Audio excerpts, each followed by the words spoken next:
بسم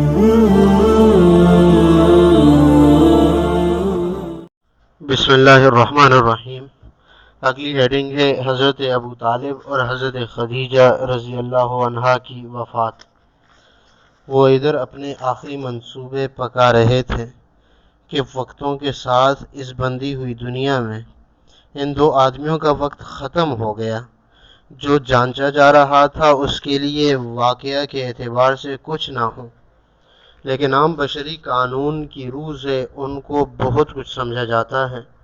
شکی شک کرتے تھے کہ ہلنے کے وقت یہی دونوں تھام لیتے ہیں، ٹوٹنے کے وقت بھی یہ دونوں ڈھارس باندھ دیتے ہیں۔ الغرض حضرت ابو طالب بھی چل بسے، اور سب سے پہلے ایمان لانے والی خاتون دنیا کی ایمان والیوں کی پیشوا رضی اللہ عنہا نے اپنا کام پورا کر کے چھوڑ دیا۔ امتحان کے میدان میں تنہا چھوڑ دیا تاکہ تسلی کے الزام کا یہ شوشہ بھی کٹ جائے، مٹ جائے، اور وہ کٹ گیا، مٹ گیا۔ لیکن امتحان دینے والا امتحان کے میدان میں اسی طرح ڈٹا ہوا تھا، اور ان تمام حالات کے ساتھ ڈٹا ہوا تھا جو اس پر گزارے جا رہے تھے۔ لیکن کب تک حبشہ والے حبشہ میں تھے، دنیا والے آخرت میں۔ مکہ والوں کے پاس امتحانی مدت کے 10 سال سے زیادہ گزر چکے تھے۔ جانچ کی کون سی شکل تھی جو باقی رہ گئی تھی بجز اس ایک منصوبے کے جو آخری منصوبہ تھا۔ اگلی ہیڈنگ ہے طائف کی زندگی۔ یہ نہیں سنتے، شاید دوسرے سنیں، یہاں جی نہیں لگتا، شاید وہاں لگے، کچھ یہی سوچ کر زیادہ دور نہیں بلکہ امراء مکہ کے گرمائی اسٹیشن طائف کا خیال آیا۔ زید بن حارثہ رضی اللہ عنہ آزاد غلام کے سوا ساتھ کوئی نہ تھا۔ حجاز کی سب سے بڑی دولت مند عورت خود بھی جا چکی تھی، اور جو کچھ ان کا تھا انہی راہوں میں جن پر وہ صرف ہو رہا تھا صرف ہو چکا تھا۔ سب کچھ جا چکا تھا، اتنا بھی باقی نہ تھا کہ طائف کے لیے کوئی سواری ہی کرائے پر لی جائے۔ معمولی 2 چپلوں کے سوا پائے مبارک کے لیے راستہ کو آسان کرنے والی کوئی چیز نہ تھی۔ اسی حال میں پہنچتے ہی اونچی دکانوں والوں کے پاس آئے، جس لیے آئے تھے اس کا اظہار کیا۔ پھر تمام تجربوں میں یہ آخری تجربہ تھا کہ جس کسی کے پاس سے اس نے پلٹایا، جس سے بولے اس نے جھڑکا۔ حالانکہ کم از کم اجنبی لوگوں کا سلوک ابتداءً آپ صلی اللہ علیہ وسلم کے ساتھ کبھی ایسا نہ تھا، اور نہ وہ آواز پیغمبروں کے نعروں کے ہوتے ہوئے ابتدائی فطرت بشری ایسا کر سکتی ہے، مگر یہاں بھی دکھایا جا رہا ہے، اور عجب شانوں کے ساتھ دکھایا جا رہا ہے۔ جنہیں کچھ نہیں آتا تھا ان کی زبانوں پر منطق جاری ہوئی، جسے سفر کے لیے گدھا بھی میسر نہیں۔ کیا خدا کو اس کے سوا رسول بنانے کے لیے کوئی اور نہیں ملتا تھا؟ ٹوٹے ہوئے دل کے لیے یہ پہلا تیر تھا جو عمارت کے نشہ میں چور ایک امیر کی زبان سے نکلا۔ ردائے کعبہ تار ہو جائے اگر خدا نے تمہیں رسول بنا کر بھیجا ہے۔ کعبہ کی عظمت جس کی نگاہ میں ان بتوں کے ساتھ وابستہ تھی جو مختلف قبائل کے خدائی کے نام سے وہاں رکھے گئے تھے، اور اس کے خیال میں انہی بتوں نے سارے عرب کو کعبہ کے ساتھ باندھ رکھا تھا، اس نے اپنا یہ سیاسی نظریہ پیش کیا: تم اگر رسول ہو تو میں اس کا مستحق نہیں ہوں کہ تم سے بولوں، اور اگر نہیں ہو میری ذلت ہے کسی جھوٹے سے بولوں۔ یہ ان میں سے تیسرے کی منطق تھی جو سب کے لیے تھا اور سب کے لیے ہے، قیامت تک کے لیے ہے۔ کیسا دردناک نظارہ ہے، اسی کو سب واپس کر رہے تھے، تیز و تلخ جملوں کے ساتھ واپس کر رہے تھے۔ بات اسی پر ختم نہیں ہو گئی کہ انہوں نے جو پیش ہوا تھا اس کو صرف رد کر دیا، بلکہ آگ میں پھاندنے والوں کی جو کمریں پکڑ پکڑ کر گھسیٹ رہا تھا وہی کمر کے بل گرایا جاتا تھا، پتھر مار مار کر گرایا جاتا تھا۔ گھٹنے چور ہو گئے، پنڈلیاں گائل ہو گئیں، کپڑے لال ہو گئے، معصوم خون سے لال ہو گئے۔ نوعمر رفیق نے سڑک سے بے ہوشی کی حالت میں جس طرح بن پڑا اٹھایا، پانی کے گڑھے کے کنارے لایا، جوتیاں اتارنی چاہیے تو خون کے گوندے وہ تلوے کے ساتھ اس طرح چپک گئی تھی کہ ان کا چھڑانا دشوار تھا۔ اور کیا کیا گزری، کہاں تک اس کی تفصیل کی جائے؟ خلاصہ یہ ہے کہ طائف میں وہ پیش آیا جو کبھی پیش نہیں آیا۔ لیکن کیا طائف کی بات صرف اسی پر ختم ہو جاتی ہے؟ سڑک مڑ رہی تھی لیکن لوگوں نے رستہ کو سیدھا خیال کیا، چوراہے پر کھڑے تھے لیکن کوئی نہیں ٹھٹکا۔ حالانکہ بخاری میں سب سے بڑی مصیبت کے سوال میں جب یہ ذاتی اقرار موجود تھا، کان اشد ما لقیت منہم یوم العقبہ، سب سے زیادہ سخت اذیت ان سے یعنی نہ ماننے والوں سے مجھے اس گھاٹی میں طائف کے دن پہنچی۔ اذا ارزت نفسی علی ابن عبد یا لیل،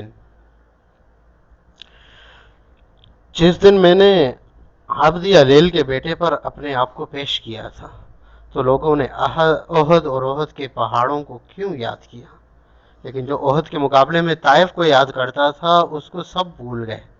پوچھا بھی گیا تھا حل اتی علیک یوم کان اشد علیکم من احد، کیا آپ پر احد کے دن سے زیادہ سخت دن آیا؟ اسی کے جواب میں جس پر گزری اس نے طائف پیش کیا، تو جن پر نہیں گزری اب ان سے کیا پوچھا جائے؟ اور واقع بھی یہی ہے کہ ٹھیک جس طرح ابی طالب کی گھاٹیوں میں جو ایک طرف سے دبایا گیا تو دوسری طرف وہ بلند ہوا، اور اتنا بلند ہوا کہ ارض و سماوات، سفلیات و علویات، مریات و غیر مریات، حتیٰ کہ جس پر سب ختم ہوتے ہیں، منتہا کہ یہ سدرہ بھی اسی کے احاطے میں آ گیا۔ بجنسی ہی، کچھ اسی طرح طائف کی گھاٹی میں جو واپس کیا گیا تھا، اور اس طرح واپس کیا گیا تھا جن سے ملتے وہی پھٹتا، جس سے چمٹتے وہی سمٹتا، جس کو ہلاتے وہی دھڑدھڑاتا، جس سے جوڑتے وہی توڑتا۔ انکار کی یہ آخری حد تھی۔ ایسا معلوم ہوتا تھا کہ کائنات کا ذرہ ذرہ آپ سے ٹکرا رہا ہے، جو ہے رد کر رہا ہے۔ اگر یہ ہو رہا تھا اور دن کی روشنی میں ہو رہا تھا تو کیوں نہ سمجھا گیا جس قدرت کے ہر منفی قانون کی انتہا مثبت پر ہوتی ہے، جس کے ہر عمل کی تان رد عمل پر ٹوٹتی ہے، عمل در عمل کی گتھیوں میں گتھی ہوئی اس دنیا میں جب یہ واقعہ یوں ہی ہو رہا تھا تو بلا شبہ صفا کے میدان سے جس انکار کی ابتدا ہوئی تھی، طائف کی اس گھاٹی میں اس کی انتہا شدید ہو گئی۔ جو رد کیا گیا قبول کیا جائے گا، جو ہکایا گیا بلایا جائے گا، جو گرایا گیا اٹھایا جائے گا۔ عقل کا مقتضا تھا کہ ایسا ہوتا، اور شاید کہ ایسا ہی ہوا، مگر اس دنیا کی ریت یہی ہے کہ مسبب ہمیشہ سبب کے رنگ میں آتا ہے، اصل نقل کے بیس میں آتا ہے۔ کس قدر عجیب ہے! امتحان و ابتلا کی اس طویل مکی زندگی میں پڑھ رہی تھی اور جیل رہا تھا۔ اس نظارے کے سوا کوئی تماشا کبھی پیش نہیں ہوا، لیکن جب مکہ کے انہی واقعات کا تکملہ طائف میں ہوتا ہے تو دیکھو جو شروع ہوا تھا وہ اپنے انتہائی نقطہ پر پہنچ کر ختم ہو گیا۔ اگلی ہیڈنگ ہے طائف سے واپسی۔ زید رضی اللہ عنہ نے تو شہر سے باہر نکال کر خون سے لتھڑے ہوئے جسم کو دھا کر صاف کیا، سامنے کے ایک باغ میں کچھ آرام لینے کے لیے پہنچایا، جہاں زخموں سے خستہ و بے جان، بھوک اور پیاس سے نڈال پردیسی مسافر کی مہمان نوازی انگور کے چند خوشوں سے کی گئی، جس سے دل ٹھکانے تو کیا ہوتا لیکن صلاحیت پیدا ہو گئی کہ قدم اٹھا سکے۔ لیکن کرن ثعلب کے موڑ تک پہنچے تھے کہ ناتوانی نے بٹھا دیا، سر پکڑ کر بیٹھ کے، اور وہی جو انکار کے عمل کو آخری حد پر پہنچا کے اب رد عمل کا آغاز کرنا چاہتا تھا، 10-12 سال کی خاموش زبان میں جنبش پیدا کرتا ہے، جو بند تھی کھل گئی، طوفان امڑ پڑا۔ اس وقت وہاں کون تھا جو سنتا کہ کیا ابل رہا ہے؟ تاہم غالباً زید رضی اللہ عنہ ہی کے ذریعے سے چند الفاظ حافظوں میں اب تک باقی ہیں۔ سالہ سال کے صبر و سکون کی چٹان پھوٹی اور اس سے یہ فوارہ چھوٹنے لگا، میرے اللہ تیرے پاس اپنی بیزوری کا شکوہ کرتا ہوں، تیرے آگے اپنے وسائل و ذرائع کی کمی کا گلہ کرتا ہوں۔ دیکھ انسانوں میں ہلکا کیا گیا، لوگوں میں یہ میری کیسی سبکی ہو رہی ہے۔ اس سارے مہربانوں میں سب سے مہربان مالک میری سن، میرا زور میرا رب تو ہی ہے، مجھے تو کن کے سپرد کرتا ہے؟ جو ہم سے دور ہوتے ہیں مجھے ان سے نزدیک کرتا ہے، یا تو نے مجھ کو میرے سارے معاملات کو دشمنوں کے قابو میں دے دیا؟ پھر بھی اگر مجھ پر تیرا غصہ نہیں ہے تو مجھے ان باتوں کی کیا پرواہ؟ مگر کچھ بھی ہو، میری سمائی تیری عافیت ہی کی گود میں ہے۔ تیرے چہرے کی وہ جگمگاہٹ جس سے اندھیریاں روشنی بن جاتی ہیں، میں اسی نور کی پناہ میں آتا ہوں، اسی سے دنیا و آخرت کا صدا رہے۔ مجھ پر تیرا غصہ بھڑکے، اس سے پناہ مانگتا ہوں۔ مجھ پر تیرا غضب ٹوٹے، اس سے تیرے سایہ میں آتا ہوں۔ منانا ہے، اس وقت تک منانا ہے جب تک تو راضی نہ ہو۔ نہ قابو ہے نہ زور ہے، مگر علی و عظیم اللہ ہے۔ یہ چند قطرات ہیں جو اس دن کی موجوں سے محفوظ رہ گئے ہیں، ورنہ کون جانتا ہے کہ کیا کیا کہا گیا، کہلوایا گیا۔ پانچوں وقت بندہ اور رب میں جب مکالمہ و مناجات کے دروازے کھولے جاتے ہیں، جس افتتاحی کلام سے اس کا آغاز ہوتا ہے وہ کہا جاتا ہے یا کہلوایا گیا ہے۔ پس سچ وہی ہے جسے کہتا آ رہا ہوں کہ منفی قانون ختم ہو چکا تھا، طائف کی گھاٹیوں میں ختم ہو چکا تھا، اور قطن ختم ہو چکا تھا کہ اس کا جو مقصد تھا وہ پورا ہو چکا۔ اندر باہر آ گیا، پوری طاقت سے آیا، ہر شکل میں آیا، ہر صورت میں آیا۔ ذکر بھی دیکھا گیا اور پورے طور پر دیکھا گیا، لے کر بھی جانچا گیا اور جی بھر کے جانچا گیا۔ سال دو سال نہیں، ایک جگ ایک قرن سے زیادہ موقع دیا گیا تاکہ ٹھونکنے والے ٹھونک لیں، بجانے والے بجا لیں، کسنے والے کس لیں، تانے والے تا لیں۔